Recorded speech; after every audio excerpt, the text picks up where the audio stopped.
Hello students, જય સ્વામિનારાયણ. સર્વેની અંદર આપણે આજે પ્રિન્સિપલ ઓફ સર્વેની વાત કરીશું.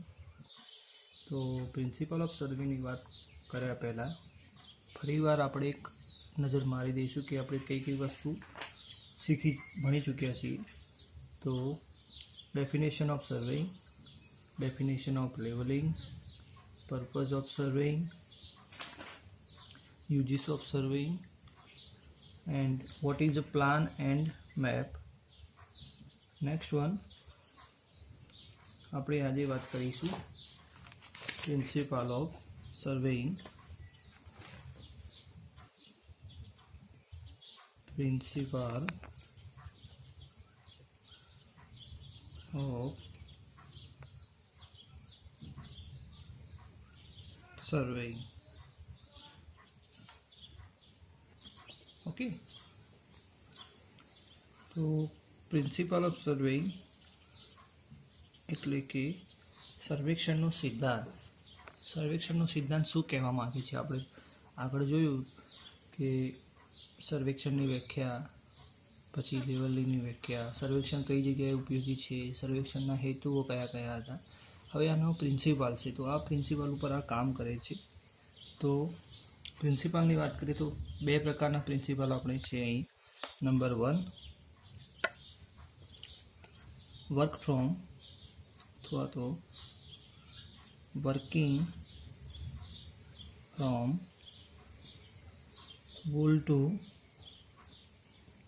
part, and second number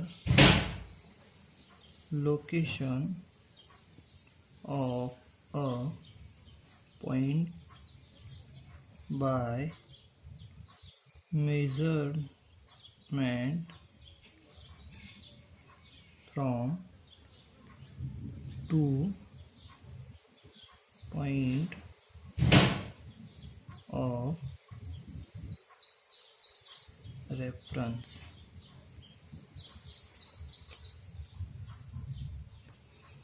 okay, first and second. તો ફર્સ્ટ નંબર પ્રિન્સિપલની વાત કરીએ કે working from whole to part, એટલે કે આખા ભાગની માપણી કરવી. હવે આખા ભાગની માપણી કરવી એ આપણે થોડી ડીપમાં જોઈશું. એ પહેલાં second number location of point by measurement from 2 points of reference. Okay, એટલે કે ફિલ્ડ પરના નવા બિંદુનું સ્થાન કોઈ જાણીતા બે બિંદુ હોય એના ઉપરથી નક્કી કરવું. તો સૌ પ્રથમ આપણે જોઈશું કે આખા ભાગની માપણી કરવી એટલે કે આખા ભાગની અથવા તો આખામાંથી ભાગની માપણી કરવી. એટલે કે આપણી પાસે એક એરિયા છે, એરિયાનું નામ આપી દઈએ આપણે A, B, C. ABCને આપણે કંટ્રોલ પોઈન્ટ્સ કહીશું. Okay, ABC. તમે એરિયા કોઈ પણ લઈ શકો, રેક્ટેન્ગ્યુલર પણ લઈ શકો છો. હવે આગળ જોઈએ તો આ આપણો મેઇન એરિયા છે ABC, એટલે કે આખામાંથી ભાગની માપણી કરવી એટલે કે working from whole to part. Okay, તો આખો આ એરિયા છે એની અંદર આપણે શું કરીશું કે બહારથી અંદરની તરફ મેઝરમેન્ટ લેતા જઈશું. તો સેકન્ડ નંબર જોઈએ તો અહીં કોઈ પોઈન્ટ આપી દઈએ આપણે અને આ ભાગને જોડી દઈએ. આનું નામ આપી દઈએ PQR, એટલે કે PQR is equal to minor control points. Okay, minor control points.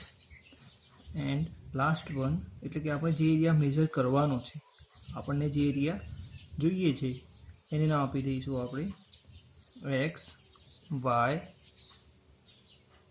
And Z.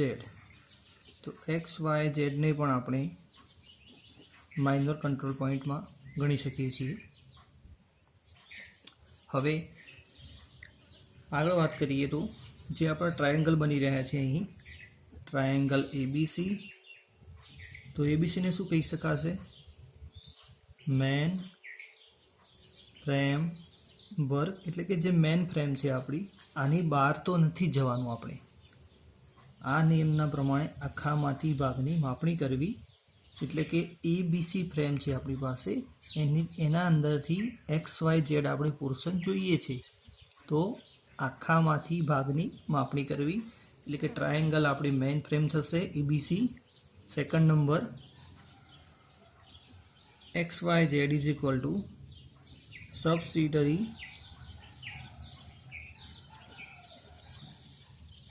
Frame work. Okay, XYZ આપણે જોઈએ છીએ.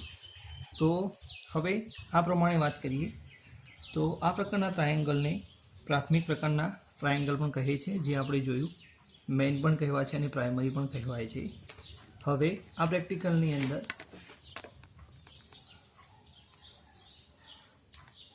કહેવાનો મુદ્દો એ છે કે આપણી પાસે ABC ટ્રાયેંગલ છે અને આપણે જોઈએ છે XYZ. તો આપણે શું કરીશું? જો આ રીતે કામ ના કરીએ તો શું થાય? તો આપણી પાસે આ એક એરિયા છે જેનો કોઈ શેપ ફિક્સ નથી. હવે એની અંદર અલગ અલગ ઘણા બધા પાર્ટ છે.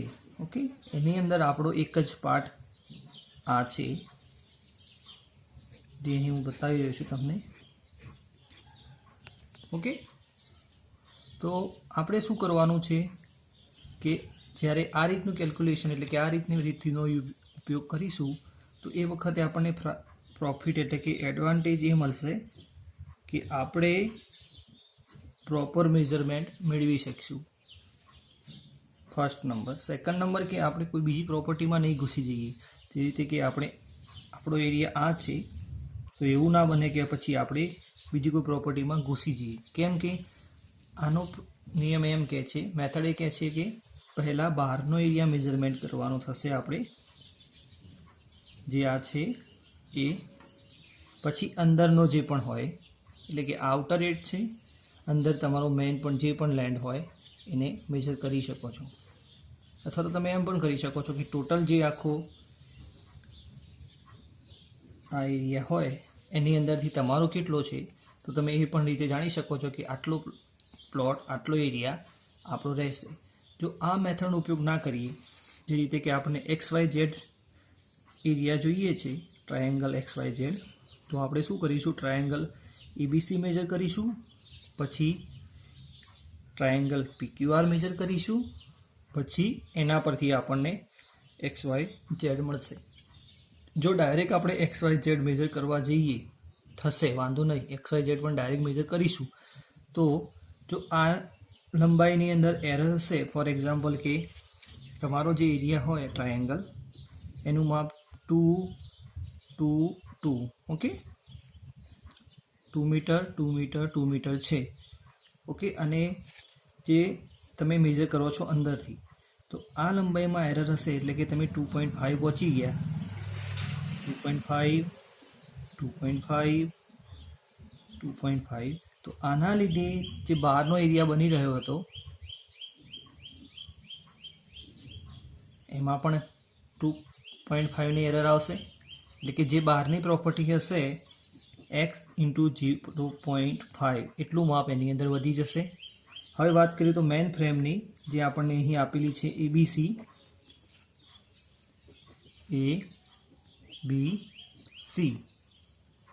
ઓકે, મેઇન ફ્રેમ ABC આપણને આપેલી છે. તો જો આની અંદર x ડિસ્ટન્સ x × 0.5નો વધારો થતો હોય, તો આ ડિસ્ટન્સમાં એ ઇન્ટુ થઈ જશે, અને પછી આ જે લંબાઈમાં ઓરિજિનલ કરતાં વધારો થતો હશે એ આ ડિસ્ટન્સમાં વધી જશે. એટલે ઇનડાયરેક્ટલી આપણો જે ઓરિજિનલ પ્લોટ હતો એ એના ઓરિજિનલ માપ કરતાં વધી જશે, અથવા તો તમે કોઈ બીજા કોઈની પ્રોપર્ટીમાં ઘૂસી જશો. તો એવું ના થાય એ માટે શું કરવાનું રહેશે? બહારનો એરિયા મેજર કરવાનો રહેશે સૌપ્રથમ, પછી આપણને અંદરનો એરિયા ચોકસાઈપૂર્વક મળી જશે. એટલે કે ઇન શોર્ટ આ મેથડ એમ કહેવા માંગે છે કે આખામાંથી ભાગની માપણી કરવી, એટલે કે આખો જે આપણો પ્લોટ હોય એની અંદરથી આપણને કેટલું જોઈએ છે XYZ, તો આખામાંથી આટલા પ્રોપર્ટીની માપણી કરવી. ઓકે, નેક્સ્ટ છે location of point by measurement from 2 points of reference. એ આપણે નેક્સ્ટ ટાઈમ જોઈશું. Thank you. હેલો સ્ટુડન્ટ્સ, જય સ્વામિનારાયણ. સર્વેની અંદર આપણે આજે પ્રિન્સિપલ ઓફ સર્વેની વાત કરીશું. તો પ્રિન્સિપલ ઓફ સર્વેની વાત કર્યા પહેલાં ફરીવાર આપણે એક નજર મારી દઈશું કે આપણે કઈ કઈ વસ્તુ ભણી ચૂક્યા છીએ. તો definition of સર્વેઇંગ, definition of levelling, purpose of સર્વેઇંગ, uses of surveying, and what is a plan and map. Next one આપણે આજે વાત કરીશું પ્રિન્સિપલ ઓફ સર્વેઇંગ.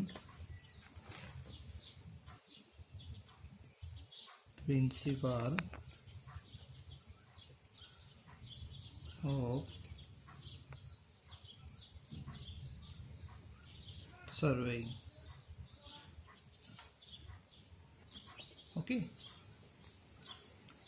તો પ્રિન્સિપલ ઓફ સર્વેઇંગ એટલે કે સર્વેક્ષણનો સિદ્ધાંત. સર્વેક્ષણનો સિદ્ધાંત શું કહેવા માંગે છે? આપણે આગળ જોયું કે સર્વેક્ષણની વ્યાખ્યા, પછી લેવલિંગની વ્યાખ્યા, સર્વેક્ષણ કઈ જગ્યાએ ઉપયોગી છે, સર્વેક્ષણના હેતુઓ કયા કયા હતા. હવે આનો પ્રિન્સિપાલ છે, તો આ પ્રિન્સિપાલ ઉપર આ કામ કરે છે.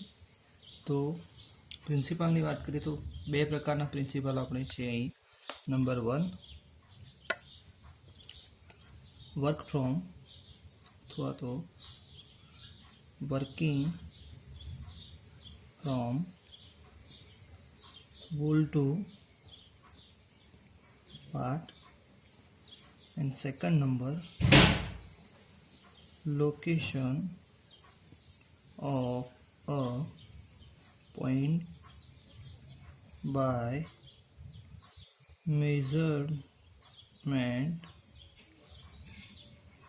from 2 point of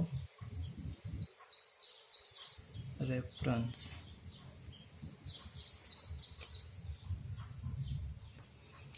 okay, first and second. તો ફર્સ્ટ નંબર પ્રિન્સિપાલની વાત કરીએ કે working from whole to part, એટલે કે આખા ભાગની માપણી કરવી. હવે આખા ભાગની માપણી કરવી એ આપણે થોડી ડીપમાં જોઈશું. એ પહેલાં second number location of point by measurement from 2 points of reference. Okay, એટલે કે ફિલ્ડ પરના નવા બિંદુનું સ્થાન કોઈ જાણીતા બે બિંદુ હોય એના ઉપરથી નક્કી કરવું. તો સૌ પ્રથમ આપણે જોઈશું કે આખા ભાગની માપણી કરવી એટલે કે આખા ભાગની અથવા તો આખામાંથી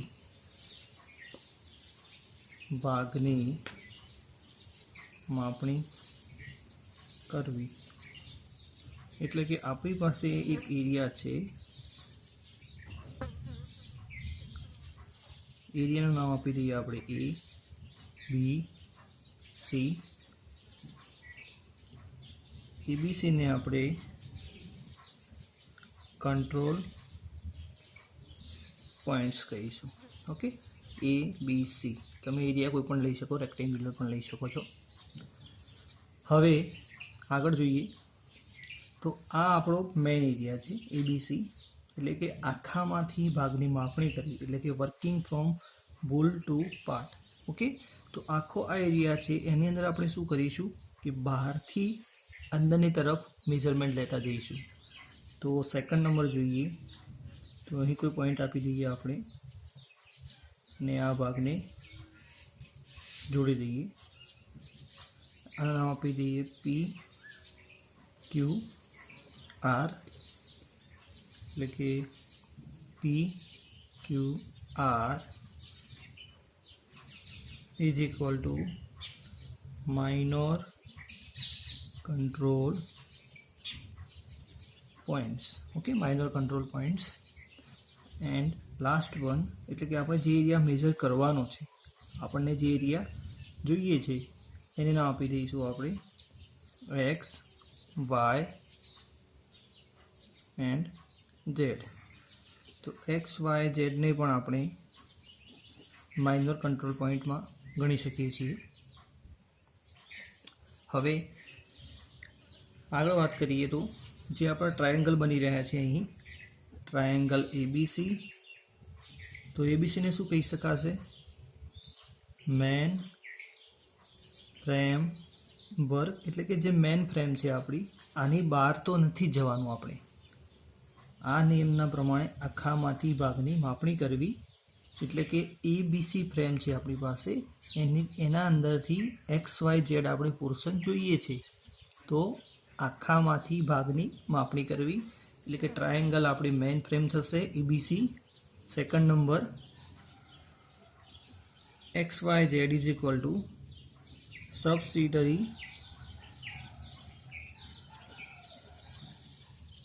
frame work. Okay, X Y Z આપણે જોઈએ છે. તો હવે આ પ્રમાણે વાત કરીએ તો આ પ્રકારના ટ્રાયેંગલને પ્રાથમિક પ્રકારના ટ્રાયેંગલ પણ કહે છે, જે આપણે જોયું. મેઇન પણ કહેવાય છે અને પ્રાઇમરી પણ કહેવાય છે. હવે આ પ્રેક્ટિકલની અંદર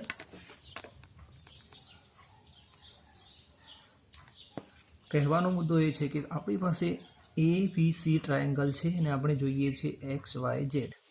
તો આપણે શું કરીશું? જો આ રીતે કામ ના કરીએ તો શું થાય? તો આપણી પાસે આ એક એરિયા છે જેનો કોઈ શેપ ફિક્સ નથી. હવે એની અંદર અલગ અલગ ઘણા બધા પાર્ટ છે. ઓકે, એની અંદર આપણો એક જ પાર્ટ આ છે, જે અહીં હું બતાવી રહ્યો છું તમને. ઓકે, તો આપણે શું કરવાનું છે કે જ્યારે આ રીતનું કેલ્ક્યુલેશન, એટલે કે આ રીતની રીતનો ઉપયોગ કરીશું, તો એ વખતે આપણને પ્રોફિટ એટલે કે એડવાન્ટેજ એ મળશે કે આપણે પ્રોપર મેઝરમેન્ટ મેળવી શકીશું. First number. સેકન્ડ નંબર કે આપણે કોઈ બીજી પ્રોપર્ટીમાં નહીં ઘૂસી જઈએ. જે રીતે કે આપણો એરિયા આ છે, તો એવું ના બને કે પછી આપણે બીજી કોઈ પ્રોપર્ટીમાં ઘૂસી જઈએ. કેમ કે આનો નિયમ એમ કહે છે, મેથડ એ કહે છે કે પહેલાં બહારનો એરિયા મેઝરમેન્ટ કરવાનો થશે આપણે, જે આ છે એ, પછી અંદરનો જે પણ હોય, એટલે કે આઉટર એજ છે, અંદર તમારો મેઇન પણ જે પણ લેન્ડ હોય એને મેઝર કરી શકો છો. અથવા તો તમે એમ પણ કરી શકો છો કે ટોટલ જે આખો આ એરિયા હોય એની અંદરથી તમારો કેટલો છે, તો તમે એ પણ રીતે જાણી શકો છો કે આટલો પ્લોટ, આટલો એરિયા આપણો રહેશે. જો આ મેથડનો ઉપયોગ ના કરીએ, જે રીતે કે આપણે એક્સ વાય ઝેડ એરિયા જોઈએ છે, ટ્રાયેંગલ એક્સ વાય ઝેડ, તો આપણે શું કરીશું? ટ્રાયેંગલ એબીસી મેજર કરીશું, પછી ટ્રાયેંગલ PQR મેજર કરીશું, પછી એના પરથી આપણને એક્સ વાય ઝેડ મળશે. જો ડાયરેક્ટ આપણે એક્સ વાય ઝેડ મેજર કરવા જઈએ, થશે વાંધો નહીં, એક્સ વાય ઝેડ પણ ડાયરેક્ટ મેજર કરીશું. તો જો આ લંબાઈની અંદર એરર હશે, ફોર એક્ઝામ્પલ કે તમારો જે એરિયા હોય ટ્રાયેંગલ, એનું માપ 2, 2, 2, ઓકે, 2 મીટર 2 મીટર 2 મીટર છે. ઓકે, અને જે તમે મેજર કરો છો અંદરથી, તો આ લંબાઈમાં એરર હશે, એટલે કે તમે 2.5 પહોંચી ગયા, 2.5, 2.5, 2.5, તો આના લીધે જે બહારનો એરિયા બની રહ્યો હતો એમાં પણ 2.5ની એરર આવશે. એટલે કે જે બહારની પ્રોપર્ટી હશે x × 0.5 એટલું માપ એની અંદર વધી જશે. હવે વાત કરીએ તો મેન ફ્રેમની, જે આપણને અહીં આપેલી છે ABC,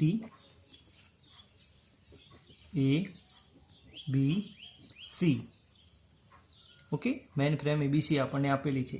તો જો આની અંદર x ડિસ્ટન્સ x × 0.5નો વધારો થતો હોય, તો આ ડિસ્ટન્સમાં એ ઇન્ટુ થઈ જશે, અને પછી આ જે લંબાઈમાં ઓરિજિનલ કરતાં વધારો થતો હશે એ આ ડિસ્ટન્સમાં વધી જશે. એટલે ઇનડાયરેક્ટલી આપણો જે ઓરિજિનલ પ્લોટ હતો એ એના ઓરિજિનલ માપ કરતાં વધી જશે, અથવા તો તમે કોઈ બીજા કોઈની પ્રોપર્ટીમાં ઘૂસી જશો.